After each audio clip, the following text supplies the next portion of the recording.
महाप्रभु श्री जगन्नाथंकर महिमा अपार से केउ समय केउ रूप में कृपा करती ताहा तांको ही जଣା से भली एक अलौकिकता अनुभव बखाणी तालध्वज रथर रूपकार पंचानन महापात्र तांको सहित अधिक आलोचना करिसेंती पुरीरू आम सीनियर रिपोर्टर मधुसूदन मिश्र। प्रिय माधव होउचंती कालिया ठाकुर दारु ब्रह्म सेवक माने मध्य कहितांती माधव प्रिय सेवक गण सेइतिपाई महाप्रभुंकर श्रीअंग सहित जड़ित हो जाती सेवक माने एवं महाप्रभुंकर रथर सौंदर्यकरण कार्य लगी थांती रूपकार सेवक माने तांको सहित मध्य महाप्रभुंकर संपर्क बेस निबिड़ कारण महाप्रभुंकर जेतोटी रूपकार्य से माने करिथांती प्रथमे समर्पी देई थांती महाप्रभुंक निकट रे समर्पण मनोभाव रे ही कार्य आरंभ करिथांती नहले महाप्रभु करई देबे नाही। महाप्रभु एपट सेपट करैबे मति भ्रम कराइबे किछि काम करई देबे नाही। आज अलौकिक कथा अजଣା कथा रे आम सहित अछंती बलभद्र महाप्रभुंकर जे रूपकार सेवक तालध्वज रथर जे रूपकार सेवक पंचानन महापात्र महोदय महाप्रभु सहित एमती अंगांगी अनेक कथा थी आपण मन रे से कथा गुड़िक कौन? जय जगन्नाथ मो ना पंचानन महापात्र रूपकार सेवायत महाप्रभुंकर कार्य जी भी करी सी जानी ताहा महिमा कौन सी सब जानी एमती गुड़े कथा अच्छी जोटा कि आम भी कही भी पारुनु भी किसी अंगे अंगे निभीची सी जानी मोर गोटे 96 पर 2000 मसीहा कथा बोधे होता से समय समस्ते आसतु आमर श्रीगुंचा दिन आम रथ कार्य तो सरी जाए श्रीगुंचा दिन आम सेवा थाए जो सेवार आम 4टी पाड़ी हिसाब से आम कम करूँ जो पाड़ी महाप्रभु घोड़ा बांधि था आ घोड़ा खोली था ये सब आम कार्य थाए सेवा हिसाब से आम घरे समस्ते आसती आ मोर से दिन कौन ना झीटी खराब था तो झील खराब थिला घरे मते मना कले कना कका का समस्त थांती बाबा कका समस्त अच्छी मते मना कले बाबा नाई तू आस ना आम सब अच्छु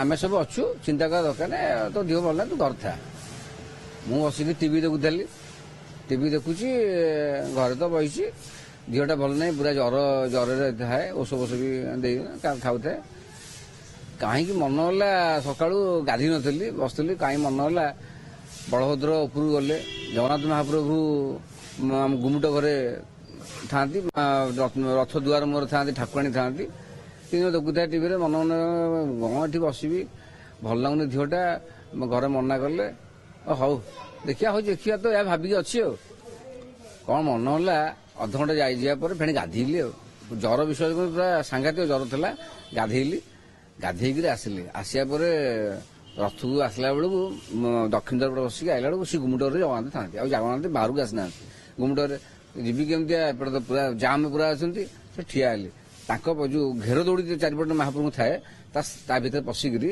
पछ पछे गली बाहर को जापर महाप्रभु आसिक गणन खंब डेई मानने बाहर को आसिले सागर आसिली हाथ गड़ी महाप्रभु मुंडिया टे मारदे बाहर को आसिली जरसीन थाए बाहर को आसिली आसिक आग मझीवाड़ गली मझीवाड़ महाप्रभु दर्शन कर मझीवाड़ गली मझीवाड़ गला बेलू महाप्रभु दर्शन कली आसिली बड़ आड़े महाप्रभु बस रुंधा सरी जाइए महाप्रभु बसुँच सीधा गोड़ तले पड़ली घरिकी गोड़ आड़ू आग धरिकी गोटे बुंडियाटे माइली महाप्रभु धरी सारा पर विश्वास झाड़ मोर पूरा से भाईला गम गम गम झाड़ भाईला पाद तलू मेची तुलसी नेली तुलसी नहीं सारथी पाखे खाऊँ प्रसाद भाया पाऊँगी मत बाबार ककार पाटी कले कहले अरे कहीं आसलु तो देह तो भल नहीं कहीं मुझे जेदे आसिलु तू ये ब सारथी पाखे बसईदे बसला बेले विश्वास झाड़ पूरा गम गम बाहर थाए तापर रजा तले सेरा पूरा साइले बाबा के गले बांधिया घोड़ा मु कि संभाले मु भी गली बांधिया विश्वास कर मो झील टोटाल ही जर ना गली घोड़ा बांधिली घोड़ा बांधि फेणे आउ थे गली पाख झील पाख गली जनईली जन फेण धरली गोटे मुंडियाटे मारिकी आसिली मत नागिला पक झील मुंड पूरा बास्ना होता है ଯେତେବେଳେ ତାଙ୍କ ଦର୍ଶନ ସାରିକି ଆସିଲି ମୋ ଝିଅ ପୁରା ବାସ୍ନା ହଉଥାଏ, ଯୋଉ ବାସ୍ନାରେ ପୁରା କହିହବନି, ଯୋଉମାନେ ସେବକ ମାନେ ଜାଣିଛନ୍ତି ବାସ୍ନା ହଉଥାଏ। ଆସିଲି ସାରଥୀ ପାଖରେ କକା ଗୁନ୍ଦାରେ କଣ ଭଲ ଲାଗୁଛି, ବା ଗୁନ୍ଦାରେ କଣ ଭଲ ଲାଗୁଛି? ମୁଁ କହିଲି ହଁ ଭଲ ଲାଗୁଛି ତ। ନା ଘରକୁ ପଳେଇବୁ? ମୁଁ ନା ଘରକୁ ଯିବିନି, ମୁଁ ରହିବି ନା, ଦେହ ପାଖକୁ ଏତେ ଗୋଟେ ଆସିଛି, ଦେହ ପାଖରେ ରହିବି, ଏକଥା କହିକି ଦେହ ପାଖରେ ବସିଲି।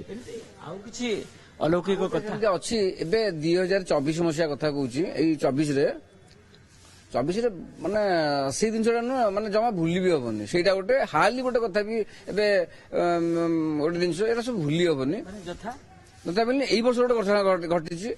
ଆଉ ଗୋଟେ ହେଲା ସେଇ ଯୋଉ 24 ମସିହା ଘଟଣାଟା, ଏଇ ରଥ ଖୋଳା ହେଇଛି, କାମ ସବୁ ଆମେ କରୁଛୁ, ମହାପ୍ରଭୁଙ୍କ ସେବା ଆମେ ସମସ୍ତେ କରୁଛୁ, ରୂପକାର ମାନେ ସବୁ କାମ କରୁଛନ୍ତି। କାମ କରିବା ତାଙ୍କ ମନରେ କଣ ଆସିଲା, ଆମର ଜଗନ୍ନାଥ ଭଟ୍ଟ ରାଜେନ୍ଦ୍ର ମହାପାତ୍ର ସେ କଣ କଲେ, ଆରେ ବଞ୍ଚିବା ଆଉ ତୁ ଗୋଟେ ବଳରାମ ମୂର୍ତ୍ତି କାଢୁନୁ ଆମ ମାନେ ବଳମ୍ବା ଅସୁର ବେଶ ପାଇଁ। ଆଉ ମୁଁ କହିଲି ସିଏ କୋଉଠି ହବ, ସିଏ ହେଲେ ତମ ସାହି ଜିନିଷ, ଇଏ ଆମ ସାହି ଜିନିଷ, ସିଏ କୋଉଠି ହବ? ମୁଁ ମନା କରିଦେଲି, ହେଇପାରିବନି। ହେଲେ ମନରେ ଥାଏ କଣ କହିଲେଣି, ମୋର ଇଚ୍ଛାଟି ବି ଥାଏ ବି, କହିଲେ ମୋ ଇଚ୍ଛାଟା ଥାଏ, ହେଲେ ଇଏ ଆଉ କହିଲେ ନାହିଁ। ଜାତ ସରିଗଲା, ରଥ କାମ ସରିଗଲା, ସବୁ ସରିଗଲା, ଆଉ ସେ ବିଷୟରେ ଆଲୋଚନା ହେଲା ନାହିଁ। ନହେଲା ମନଟା ଟିକେ ଦୁଃଖ ରହିଲା। ଦୁଃଖ ରହିବା ଭିତରେ ହଉ ଯାହା ହେଲା ହେଲା। ଆଉ କଣ ମୋ ମନରେ ତ ଥାଏ ପିଲାଟା ଟିକେ ବଳରାମ ମୂର୍ତ୍ତି ହୁଅନ୍ତା, ଯାଇକି ଭିତରେ ଯାଇକି ଟିକେ ମହାପ୍ରଭୁ ନୀତି କର, ଏଇ ଆଶାଟା ଥାଏ। ଥିବା ଭିତରେ ଗଲା ହାରି, ରଥଯାତ୍ରା ପଳେଇଲା। ଯେତେବେଳେ ପଳେଇ ଆସିଲା ଆମର ଜନ୍ମାଷ୍ଟମୀ ଆସିଲା, ମହାପ୍ରଭୁ ସବୁ ନୀତି ହେଲା। ନୀତି ହେଲା ପରେ ମନଟା କାହିଁକି ଲାଗିଲା, ମୁଁ କହିଲି ଏବେ କେବେ ପଡିବ, ସବୁ ତ ଜିତି ଗଲାଣି, ଏବେ କେବେ ଗୋଟେ ବଳବାସୁର ବଧ ପଡିବ। ହଉ ଆମ ତାଙ୍କ ଜାତ ତ ଆମର ନୁହେଁ, ଏ କଥା କି ମୁଁ ବି ଭୁଲି ଯାଇଛି। ମୁଁ ଯାଇ ଗଣେଶ କାମ କରୁଥାଏ, କୋଉଠି ବଳଗଣ୍ଡି ଉପରେ ଗଣେଶ କାମ କରୁଥାଏ। ତାଙ୍କ ବଡ ଭାଇ ଯିଏ, ସେ ସବୁ ଦାୟିତ୍ୱ ନେଇଥାନ୍ତି, ସବୁ ତାଙ୍କର ସାହିର ଯୋଉ ବାହାରିବ କେମିତିଆ, ଅସୁର ବାହାରିବ କେମିତିଆ, ବର୍ତ୍ତମାନ ସବୁ ବାହାରିବ ବୋଲି ତାଙ୍କ ସବୁ ନେଇଥାନ୍ତି। ସିଏ ଯାଇଛନ୍ତି ଜିନିଷ କିଣିବାକୁ, ବର୍ଷା ହଉଥାଏ, ସେ କଣ କଲେ ମୋ ପାଖକୁ ପଳେଇଲେ। ଆଉ ମୁଁ ସେ ଘରେ କାମ କରୁଛି, ଗଣେଶ ମୂର୍ତ୍ତି ତିଆରି କରୁଛି ବଳଗଣ୍ଡି ଉପରେ। ଯାଇ ପହଞ୍ଚିଲେ, ମୁଁ କହିଲି ଆଇ ନନା କୁଆଡେ ଆସିଲ? ନା କାଲି ବା ପଳମ୍ଭାସୁର ବେଶ, ଆଉ ଆସିଛି ଜିନିଷ କିଣିବାକୁ, ଆଉ ତୋ ପାଖକୁ ପଳେଇ ଆଇଲି ଦେଖା କରିବା ତତେ। ଆଉ ମୁଁ ଯେତେବେଳେ ଏ କଥା କହିଲେ, ମୋ ମନଟା କହିଲେ କୋଉଦିନ? ନା କାଲି। ମୁଁ କହିଲି ହଉ ତାହେଲେ କାଲି ତାହେଲେ। ଆଉ କଣ କେମିତି ସବୁ ବ୍ୟବସ୍ଥା କରିଛ?